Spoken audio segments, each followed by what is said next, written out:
مفتی سلطان کے بیانات کے لیے مفتی سلطان آفیشل کو سبسکرائب کریں۔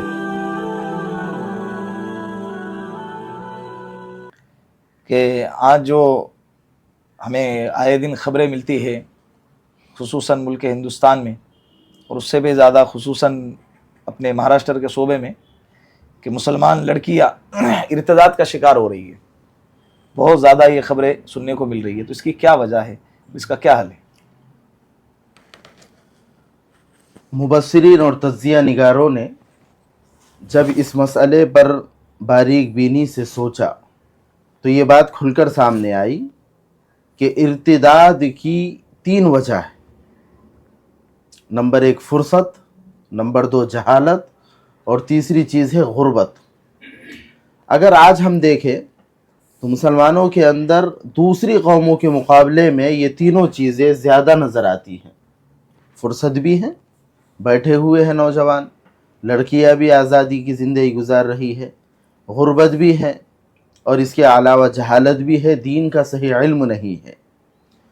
اس کے ساتھ ساتھ اور بھی چند چیزیں ہیں، عوارضات ہیں جس کی وجہ سے لڑکیاں ارتداد کا شکار ہو رہی ہیں، جن میں سب سے اہم چیز ہے جہیز کی لعنت۔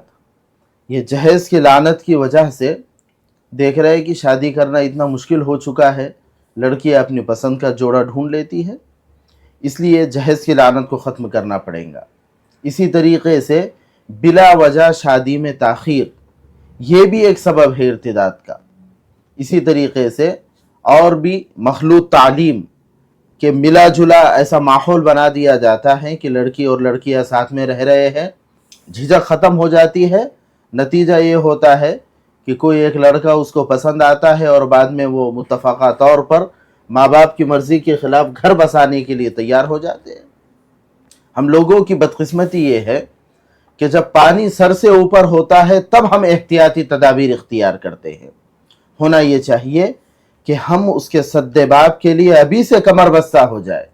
ارتداد کا معاملہ ہے، دنیا اگر لٹ گئی، گھر تباہ ہو گئے، برباد ہو گئے، دوبارہ اس کی بازیابی ہو سکتی ہے، اثر نو تعمیر کیا جا سکتا ہے، لیکن عقیدے کا اور ایمان کا معاملہ ایسا ہے کہ کسی بھی صورت میں زندگی کے کسی بھی موڑ پر ہرگز یہ سودا نہیں کیا جا سکتا کہ آدمی اس طریقے سے اپنے ایمان کو بیچے اور محض چند دن کے تعیش کے لیے، عیش پرستی کے لیے اس طریقے سے اتنی بڑی مصیبت مول لے۔ خسر الدنیا والآخرہ ذالک هو الخسران المبین۔ حق تعالی شانہ ارتداد سے ہماری حفاظت فرمائے، ہمارے نوجوان اور اسی طرح نوجوان بچیوں کے مستقبل کو زرین اور بہتر بنائے۔ ماشاءاللہ، اس کے اندر ایک چیز مجھے بھی تھوڑا ذہن میں آتی ہے کہ اپنے اپنے علاقوں کے اندر عورتوں کے لیے دینی ماحول کا بھی انتظام کرنا چاہیے۔ دنیاوی ماحول، بے حیائی کا ماحول گلی گلی اور نکڑوں پر ان کو مل جاتا ہے۔ اسکولوں میں اور کالجوں کے اندر 99% آج بے حیائی کا ہی ماحول ہے، لیکن حیا والا ماحول، دین والا ماحول ان لوگوں کو نہیں مل رہا ہے۔ اس کی ایک وجہ یہ بھی ہو سکتی ہے جس کی وجہ سے لڑکیاں ارتداد کا شکار ہو، ایمان کی اہمیت کو وہ سمجھ نہیں رہی ہے۔ صحابہ کے قصے، صحابہ کے واقعات اور ان کے ایمان کے جذبات اور ان کے ایمان کا لیول اور ان کی قربانیاں جب وہ سنیں گے، ہو سکتا ہے کہ ان کا ایمان تازہ ہو جائے، ایمان زندہ ہو جائے۔ یہ بھی ایک میرے ذہن میں آتی ہے۔